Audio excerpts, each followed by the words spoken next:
I want to talk a little bit about the prequel, the movie starring Tony Leung, The Legend of Shang-Chi and the Can't Be Shown in mainland China. This is a Western, wrong perspective on the Chinese people, which is an extremely distorted image. Why did the image of Fu Manchu appear? We know that this was in the late 19th century, created by novelists. As for the character of Fu Manchu, when he was created into a novel, it wasn't that sensational, and he wouldn't, or even form the cultural impression today. The whole Westerners, especially cultural impression of China. The main reason is that there is the history of the Boxers, foreign missionaries, had been coming to China for many years, but after Kangxi converted to Christianity. So the missionaries couldn't come to China anymore. When could they come? China again. It was the Opium War. After the Opium War, Western ships could come to China again. Did you notice that? At this time, missionaries immediately took these ships to China. But the missionaries at that time didn't know that, because many missionaries wrote back to complain. The ship they took was actually selling opium. You know, they took the ships of East India Company and other big companies' ships. They didn't know what was going on. But when they arrived in China, they came to China with opium. They were very sad. So many missionaries wrote back to complain about it. Are you here to do this in China? How can I preach to you? You are doing something against your mission. While we are preaching here, of course, we know that in the 19th and 20th centuries, actually, the church no longer had such a great influence. Although kept shouting, but it can't change the demand for the expansion of the market. Do you understand? So it's very sad here. In Qi in China, the modern missionaries came to China with opium ships, but they began to preach in China when the Boxer movement rose. East India Company was an armed company. Actually, you couldn't kill them. So this was vented on the missionaries. So the Boxers killed many missionaries and their families and children because they stayed there. They didn't resist, and they had no weapons. What's the trouble with this? By killing so many missionaries, that is to say, you were originally fighting against foreigners. But the foreigners you wanted to fight against, you couldn't reach them, and you can't beat the ones who actually fought these missionaries.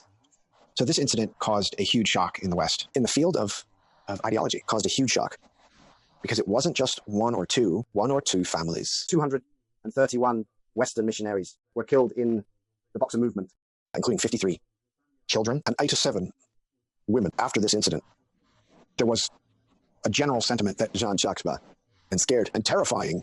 You know, these people were brilliant, but also cruel and ruthless. These people were thoughtful, but also cunning.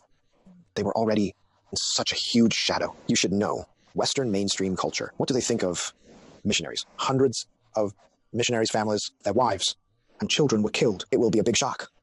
When the movie was released in the West, it was very well accepted in the West. So the image of Fu Manchu was so prominent. So when Western civilization entered China, we can actually say that both good and evil, two forces came in at the same time. Good wants to build relationships between the two sides. Evil wants to destroy the relationship. And the E line gave birth to Fu Manchu. You know, this line has created the image of Fu Manchu. This image in the past more than 100 years blocked the West, especially Americans, from further understanding Chinese, because they have a prejudice and they have deep-rooted stereotypes. Do you understand now? Yes.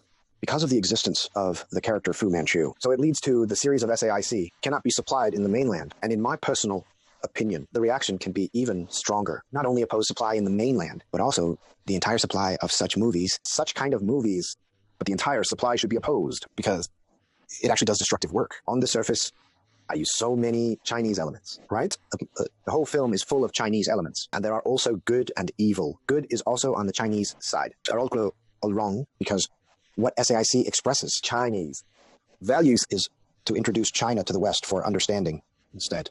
It is hindering the West's understanding of China. So I just talked about the evil line. What about the good line? Has the good line been left behind? Those missionaries who came to China, among them, a missionary brought their 4-year-old daughter to China. You know that missionaries always take their families with them, and their whole family. The daughter grew up in Zhenjiang at 17. She returned to the U.S. to study psychology, and then to China. She spent more than 40 years in China. This person's Chinese name is Sai Zhenju. When she returned to Nanjing to attend university, she wrote a novel called The Good Earth.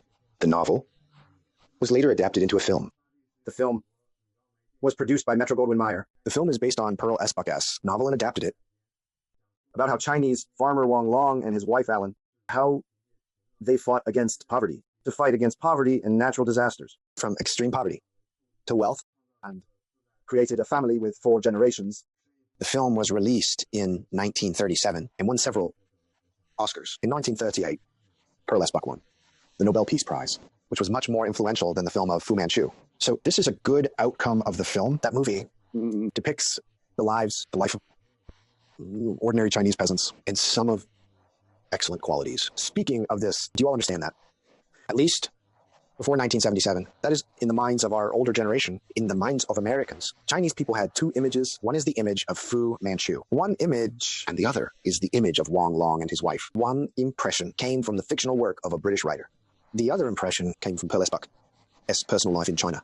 The real information brought by a missionary family, right? So actually, in fact, in the minds of the older generation of Americans, there are two images that are quite tangled. How will the two lines of good and evil continue to intertwine? Stay tuned for next episode.